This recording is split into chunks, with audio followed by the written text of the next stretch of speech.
안녕하세요. 생활에 꼭 필요한 법률 정보를 알기 쉽게 설명해드리는 로원TV의 이상혁 변호사입니다. 형사사건으로 인해서 경찰이나 검찰에서 조사를 받게 되면 검찰은 일흥의 처분을 내려 법원으로 사건을 이첩한다는 부분에 대해서는 종전 영상에서도 말씀드린 바가 있는데, 이때 검찰은 구속구공판, 불구속구공판, 구약식, 불기소라는 명칭으로 처분을 내리게 됩니다. 그런데 이 용어들이 말이 어렵다 보니까 그 의미가 무엇인지를 정확히 알지 못해서 제대로 대응을 하지 못하는 경우가 종종 있는데요. 검찰의 불기소 처분에 대해서는 종전 영상으로 전체적으로 살펴본 바가 있기도 한데, 오늘은 검찰의 기소 처분과 관련된 용어의 의미에 대해서 살펴보도록 하겠습니다. 형사사건의 일반적인 절차에 대해서는 종전 영상에서 살펴보기도 했는데, 피해자의 고소 또는 수사기관의 범죄사실 인지가 있는 경우 수사기관은 수사를 하게 됩니다. 이후 수사기관의 수사가 끝나고 법원의 재판을 통해 그 혐의 유무에 대한 판단이 필요한 경우에 검사는 공소제기, 다시 말해서 기소처분을 하게 되는데, 검사는 이때 공소가 제기된 형사 피의자에게 구속구공판, 불구속구공판 또는 구약식이라는 용어를 적어서 피의사건 처분 결과를 송달하게 됩니다.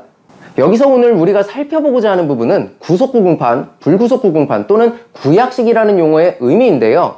구공판의 의미와 관련해서 먼저 구는 구한다는 의미인 것이고, 공판은 형사재판을 의미합니다. 따라서 합쳐보면 형사재판을 구한다는 의미가 구공판의 의미인 것이죠.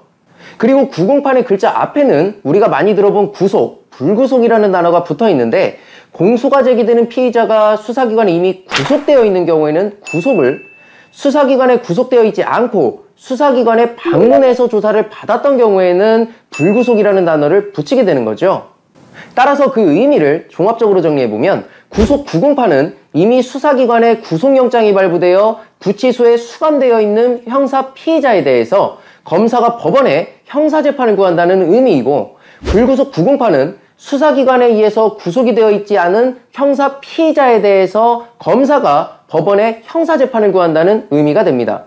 그리고 검찰의 또 하나의 기소처분으로 구약식이 있는데, 먼저 구약식의 구는 구공판과 마찬가지로 구한다는 의미인 것인데, 이번에는 공판이 아닌 약식을 구한다는 거죠. 그렇다면 약식이 어떤 뜻인지를 살펴봐야 될 것인데, 약식은 정식이 아닌 간이한 방식이라는 뜻으로 정확한 의미는 검사가 형사재판 절차, 즉 공판 절차를 거치지 않고 오로지 서면으로만 간이하게 피의자를 처벌하여달라고 법원에 청구하는 것으로, 모든 죄에 대해서 가능한 것이 아니고 지방법원의 관할에 속한 벌금, 과료 또는 몰수에 처할 수 있는 사건에 대해서만 가능한 절차입니다. 참고적으로 검사의 구공판 처분이 이루어진 경우에는 한 달 안에 집으로 검사가 기재하여 법원에 제출한 공소장과 피고인에게 해당 공소사실에 대한 의견을 묻는 서류가 송달이 되고, 검사의 구약식 처분이 이루어진 경우에는 검찰의 문자메시지 또는 우편을 이용한 구약식으로 처분하였다는 피의사건 처분 결과 통지 이후에 공소사실과 그에 대한 벌금형이 기재된 약식명령 결정문이 피의자의 집으로 송달이 되게 되는데, 이때 피고인이 된 형사 피의자는 이 고지를 받은 날로부터 7일 이내에 법원에 검찰이 청구한 약식 절차가 아닌 정식 절차로 재판해 줄 것을 법원에 신청할 수 있습니다. 만약 형사 피의자가 정식 재판 청구 기간을 경과하도록 정식 재판을 청구하지 않거나 정식 재판을 청구했음에도 그 청구가 기각된 경우에는 형사 판결이 확정된 것과 동일한 효력이 있기 때문에 약식명령 결정문에 기재된 벌금을 내시면 그것으로 형사 절차는 종결이 되겠습니다. 오늘 살펴본 검찰 기소처분 명칭의 의미, 하나하나씩 살펴보니 크게 어렵지는 않았죠?